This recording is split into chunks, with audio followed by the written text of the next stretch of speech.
우리 그리스도 안에서 한 가족 된 둘의 가족 여러분, 또 유튜브를 통하여 예배드리는 유튜브 가족 여러분, 성탄절의 주인 되신 예수님 오신 날을 축하합니다.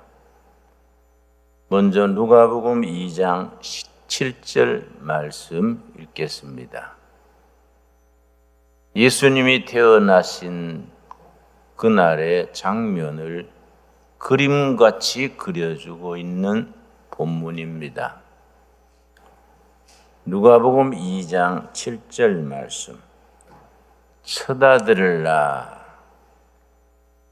강보로 사서 구유에 뉘었으니 이는 여관에 있을 곳이 없음이러라. 나는 이런 본문을 읽을 때마다 좀 번역을 현대적인 감각이 담긴 쉬운 말로 번역을 고쳤으면 좋겠다. 특별히 자라는 청소년들이 쉽게 이해할 수 있도록 번역을 새로 했으면 좋겠다. 그런 생각을 합니다. 쳐다들라 강보로 사서, 강보란 말도 좀 서투른 말이지요. 아기를 싸는 포대기에 싸서 구유에 뉘었으니, 구유란 말을 젊은 세대는 얼른 이해하기 어렵습니다. 말먹이를 담는 말죽통을 말합니다.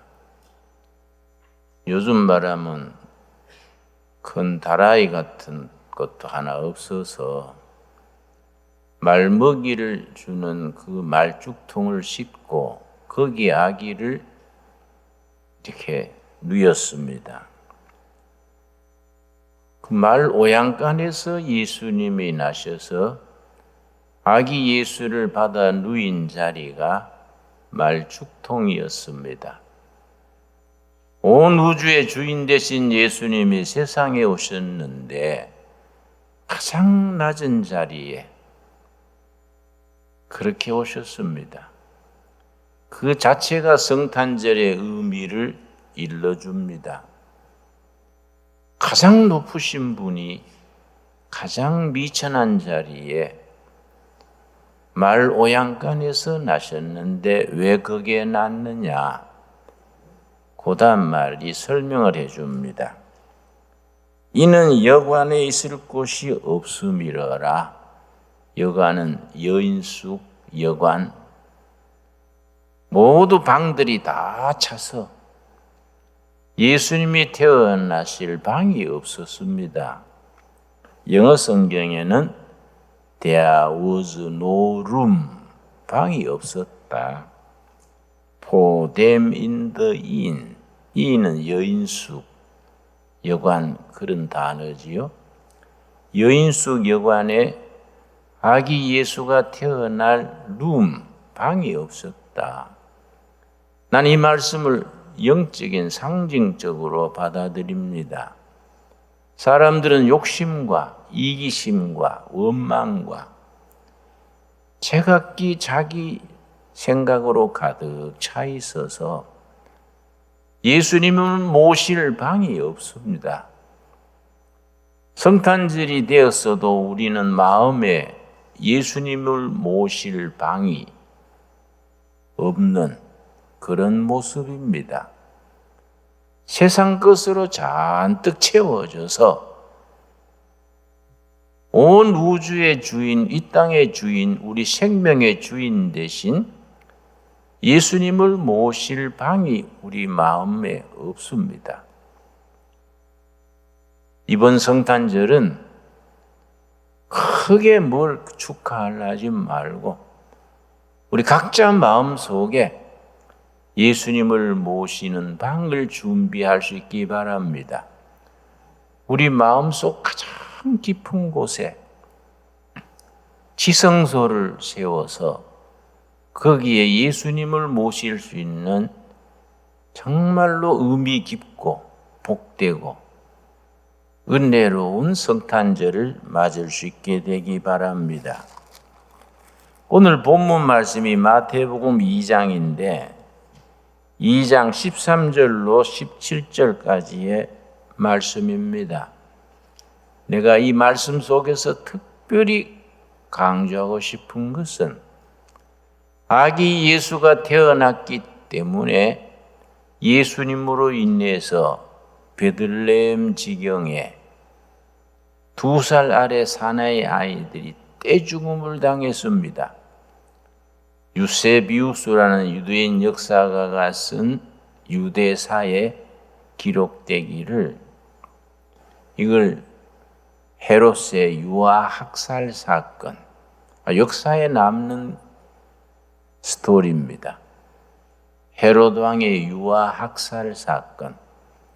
이미 예수님은 애굽으로 이사 가셨는데 천사가 요셉과 마리아에게 나타나셔서 헤롯이 아기를 죽이려 하니 애굽으로 피난 가라 일러줘서 출산한 지도 얼마 안 되는 산후조리도 되지 않은 마리아를 낙타에 태워서 아기 예수를 아는 산모를 태워서 아마 요셉이 낙타 고삐를 잡고 걸어서 애굽까지 피난 갔습니다. 거기서 헤롯이 죽은 뒤에 돌아왔습니다. 그런데 헤롯이 그 사실을 알고 베들레헴 지경에 유대인의 왕으로 나신 이가 났다는 얘기를 동방 박사들로부터 듣고 어렵쇼. 내가 유대의 왕이고 내 다음에 아들이 대를 이어갈 텐데 왕이 났다? 자기의 정적으로 그렇게 생각했습니다. 그래서 정치가들의 능수능란한 것이 권모술수입니다. 동방 박사들이 유대인의 왕으로 나신 이가 어느 마을에 났습니까? 그러니까 음흉한 헤롯이 성경학자들을 불러서 성경에 유대인의 왕으로 난다는 예언이 어디에 있느냐? 그러니까 그걸 또 헤롯의 말을 듣고 그걸 찾아냈습니다. 미가서 5장 1절에 베들레헴 에브라다야 너게서 다스릴지가 나나니 그는 상고에 태초부터 계셨던 분이니라. 700년 전에 미가 선지가 예언했던 미가서 5장 2절을 찾아서 이제 헤롯 왕에게 보고했습니다. 그때나 지금이나 권력에 붙어 사는 그런 의용학자, 의용목사 그런 사람들이 있기 마련입니다. 요즘 또 보면 목사님들 중에도 청와대 쪽에 얼찐얼찐하면서 교회로서는 안 해야 될 소리를 하고 다니는 목사들이 있습니다. 뭐 그분들의 인격을 존중해서 누구라고 이름 대지는 않겠습니다만은 이 비대면 하에서 예배 드리기가 참 어려운 시대에 괜히 청와대 쪽에 가서 뭐 교회가 정부에 사과한다느니 뭐 어쩌고 저런 말하는 분들이 있습니다. 어느 시대나 그런 얼빠진 관변 학자, 관변 성직자가 있게 마련입니다. 헤롯 대왕이시여 베들레헴입니다. 베들레헴에 미가서에 예언이 되어 있습니다. 베들레헴에서 나온 인물이 성경에 3명입니다. 다윗 왕의 고향이 베들레헴입니다. 룻기의 주인공 엘리멜렉의 고향이 베들레헴입니다. 예수님이 베들레헴 출신입니다. 베들레헴 그러니까 옛날 내가 농촌에서 목회할 때 생각이 납니다. 돼지를 많이 먹였습니다. 양돈을 잘해서 농민들이 잘 살게 하고 헌금도 하게 하고 노후 준비도 하고 그렇게 하자고 교회가 앞장서서 양돈 단지를 했는데 그만 파동이 왔어요. 파동이 와가지고 돼지 한 근에 700원은 돼야 사료비가 되는데 200원에도 안 팔리는 겁니다. 좋은 뜻으로 했다가 주민들 손해보게 하고 우리 둘의 마을도 타격을 입으니까 마을 식구들이 모여서 이 어떡하냐, 돼지 먹여서 부자 동네 되자 했는데 이렇게 적자만 보니 어떡하냐. 그래서 우리가 햄을 만들기로 했습니다. 햄을 만들어 햄을 팔면은 불경기에 관계없을 거 아니냐. 햄 만들기로 했는데 식구 중에 한 명이 목사님, 그 햄 공장은 되겠습니다. 왜 그러는가 했더니 성경에도 햄이 있지 않습니까? 성경에 햄이 있으니까 되겠습니다. 그래서 성경에 무슨 햄이 있니? 그랬더니 베들레헴이 있지 않습니까? 그래서 같이 웃었습니다. 그 베들레헴에 미가 선지가 예언한 대로 예수님이 태어났습니다. 그런데 동방 박사들이 경배하고서는 딴 길로 귀국해 버렸습니다. 헤롯 왕께 들리지 않고 딴 길로 가버리니까 헤롯 왕이 기다리다가 동방 박사들이 가버린 줄 알고서는 안 되겠다. 베들레헴이라 그랬지? 그 중에 누가 유대인이 왕이 될 후보인지 모르니 베들레헴에서 사방 4km 4km 그 지경 안에 있는 2살 아래 산의 아이는 다 죽여버려라. 그 중에 유대인의 왕이 포함될 거 아니냐. 이게 유명한 헤롯 왕의 유대인 학살 사건, 영아 학살 사건입니다. 나는 모태신앙을 어려서부터 교회를 다니면서 이 구절 읽으면은 고개를 갸우뚱했습니다. 참 예수님이 의리가 없지 않냐. 인류의 구주로 오셨다 그러면서 애굽으로 피랑 가려면 2살 아래 동기들 다 데리고 가든지 아니면 거기서 같이 죽든지 아니면 그걸 막아줘야지 혼자만 애굽으로 빠져버리고 다른 애들은 헤롯 왕한테 다 떼죽음을 당하면 그 구주로 오신 분이 그렇게 의리가 없지 않가. 그런 생각이 들어서 내가 어머니한테 어머니 좀 이상하네요. 예수님이 왜 애굽으로 혼자 도망갔을까요?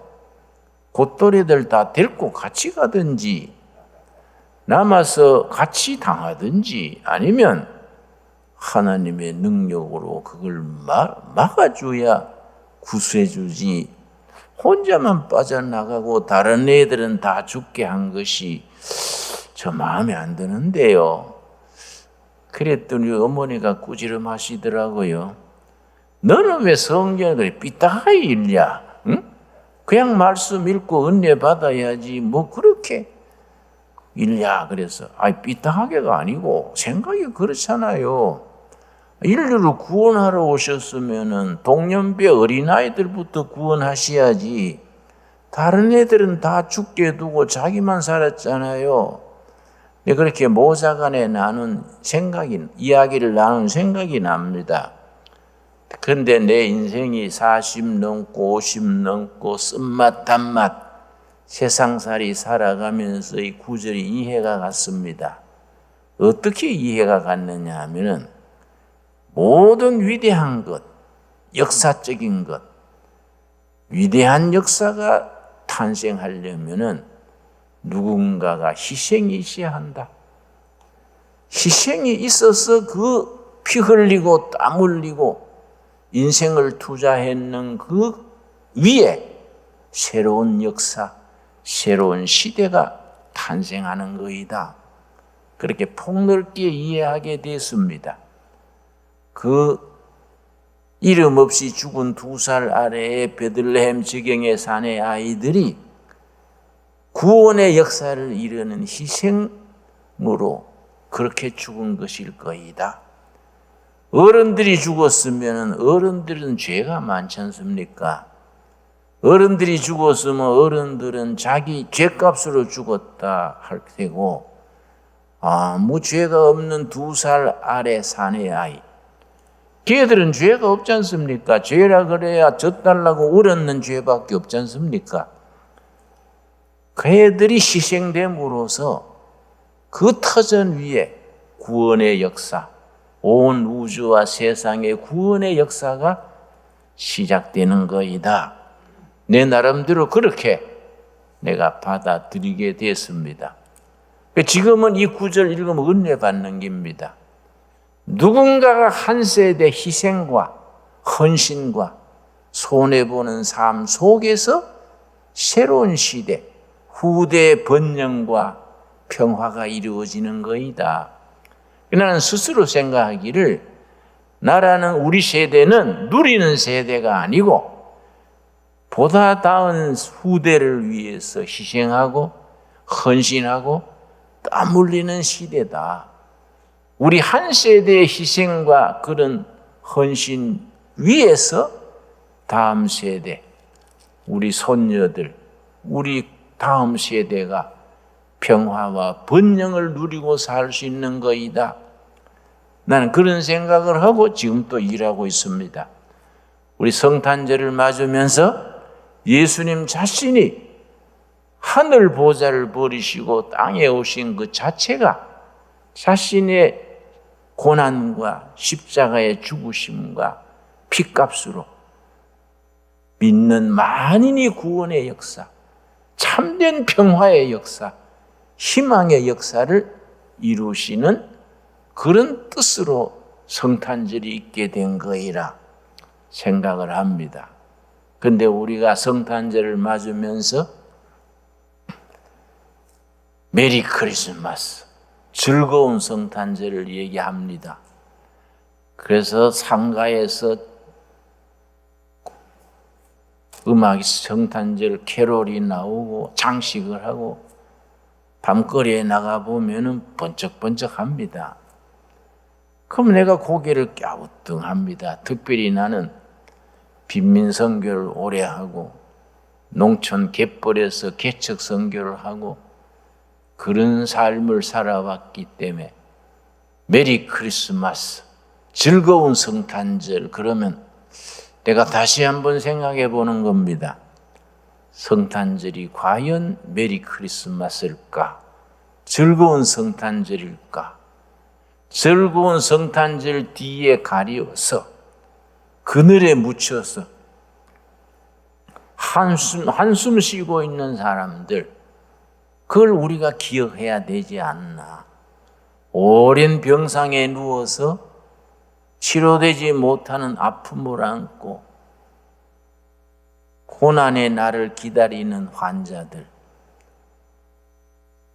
실직자들, 특별히 코로나19 중국 폐렴 이래로 많은 직장이 없어지고 가게들이 문을 닫고 해서 많은 호주들이 실업자가 됐습니다. 그 실업자들이 처자식을 굶겨야 될 판에, 빚에 시달리고 있는 판에 과연 그들이 메리 크리스마스가 될까? 즐거운 성탄절이 될까? 우리가 거기에 다시 한번 생각을 해봐야 됩니다.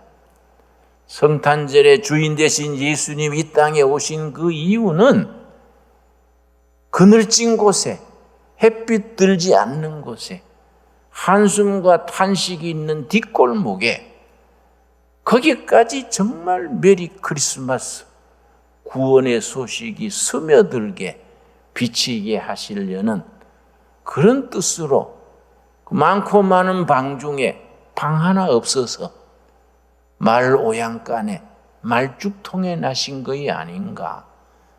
거기서 가지는 의미가 대단히 깊다고 생각합니다.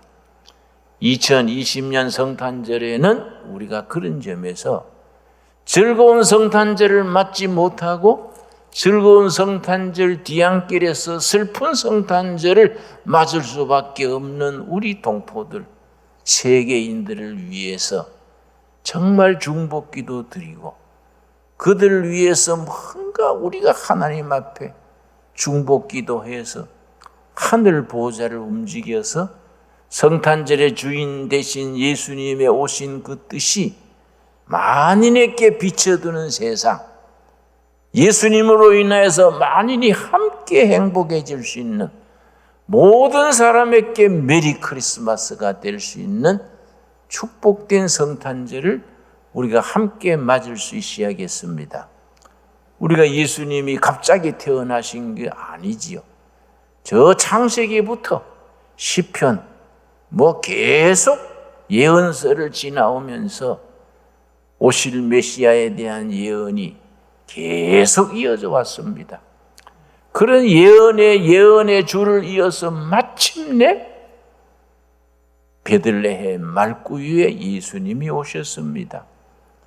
가장 대표적인 예언이 이사야서 7장 14절입니다. 이사야 7장 14절 우리 한번 읽겠습니다. 7장 14절. 이사야 선지가 예수님 나시기 700년 전에 예수님이 나실 것을 아주 극적으로 확실하게 말씀하십니다. 7장 14절 말씀. 그러므로 주께서 친히 징조를 너희에게 주실 것이라. 보라, 처녀가 잉태하여 아들을 낳을 것이요 그의 이름을 임마누엘이라 하리라. 보라, 징조가 나타난다. 메시아 그리스도가 오실 징조가 있다. 징조가 영어 성경 사인입니다. 사인. 운전해 가다가 빨간 등이 커지면 자동차가 탁 섭니다. 파란 등이 커지면 나갑니다. 여기 사인입니다. 메시아 인류를 구원하실 분이 오시는 징조, 사인이 있다. 무슨 사인이냐? 처녀가 잉태하여 아들을 낳게 된다. 마리아 동정녀 마리아를 통하여 메시아가 탄생하는 이야기를 읽었습니다. 처녀가 잉태하여 아들을 낳을 것이요 그의 이름을 임마누엘이라 하리라. 내가 농촌에서 일하다가 43살에 미국에 처음 유학을 가셨는데 내가 갔던 대학이 샌프란시스코 신학대학이라는 곳입니다. 수업 시간에 강의하다가 한 교수님이 이 부분을 얘기하면서 꼭 처녀가 잉태하여가 아니다. 여자가 잉태하여. 그렇게 성경을 합리적으로 리저너블하게 로지컬하게 논리적으로 해석해야지 처녀가 어떻게 아기를 낳았겠느냐 그렇게 매이지 말고 합리적으로 논리적으로 이성적으로 이해를 할 필요가 있다. 그래서 처녀가 잉태하여 아들을 낳을 것이요 이 말을 한 여인이 잉태하여 아들을 낳을 것이요 이렇게 해석하는 것이 옳다. 그래서 나는 또 그런 걸 잘 못 참는 성질이 있어서 손을 들었어요. 프로페셔, 나는 그 말에 동의할 수 없습니다. 미스터 김 왜 그러냐 그래서 교수님 또 나도 남자인데 이 남자들이 얼마나 시원찮습니까? 욕심 많고 허물 많고 부족한 우리 통해서 메시아가 나가지고 인류를 구원할 수 있겠습니까? 남자를 통하지 아니하고 성령을 통해서 처녀가 잉태하여 아들을 낳은 것이 100% 옳습니다. 남자를 통해서 메시아가 태어났으면 나부터 안 믿겠습니다. 내가 그런 말 했더니 절대로 처녀가 잉태하여 이거는 확실한 겁니다. 이걸 딴 생각을 해서 복잡하게 해석하는 것 자체가 이거는 성경에 대한 경에 대한 바른 자세가 아닙니다. 그랬더니 교수님이 미스터 김은 too much conservative하다 그랬어. 너무 보수적이다 그 말이지요. 거기에 무슨 컨서버티가 있고 리버럴이 있고 있습니까? 이건 사실 자체 팩트를 가지고 사실을 가지고 우리가 바로 믿어야지 성경을 그렇게 복잡하게 마음에 꼬여서 생각하면은 성경에 끝이 없습니다. 그런 얘기를 나눴었습니다. 나는 이사야서 7장 14절 예수님 오시기 700여년 전에 이사야가 오실 예수님에 대해서 예언한 이 말씀을 100% 그대로 받아들입니다. 그러므로 주께서 친히 징조를 너희에게 주실 것이라. 보라, 처녀가 잉태하여 아들을 낳을 것이요. 여러분, 처녀가 잉태하여 아들을 낳은 거에 대해서 이의 없지요? 네? 처녀가 잉태하여 아들을 낳을 것이요. 그의 이름을 임마누엘이라 하리라. 임마누엘, 자기 백성들과 더불어 함께 하시는 하나님.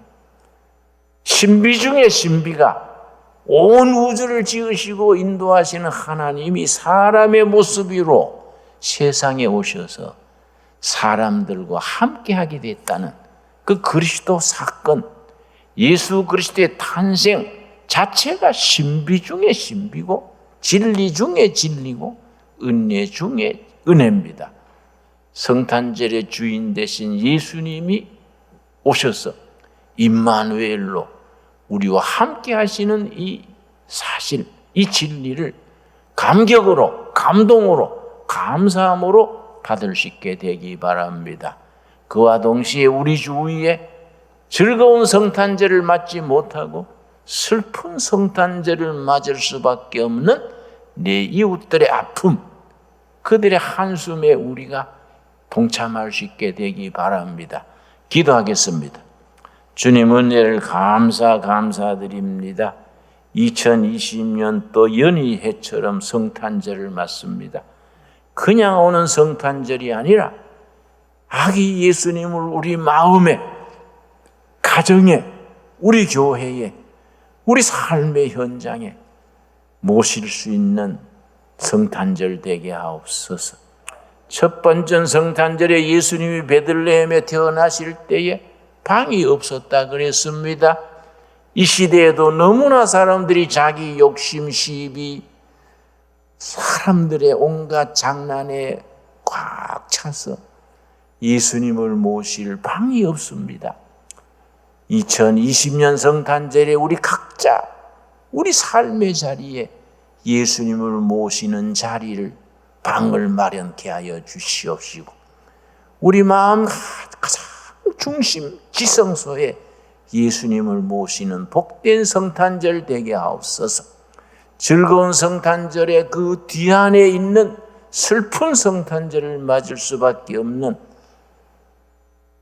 병성에 있는 우리 형제 자매들, 직장을 잃은 호주들,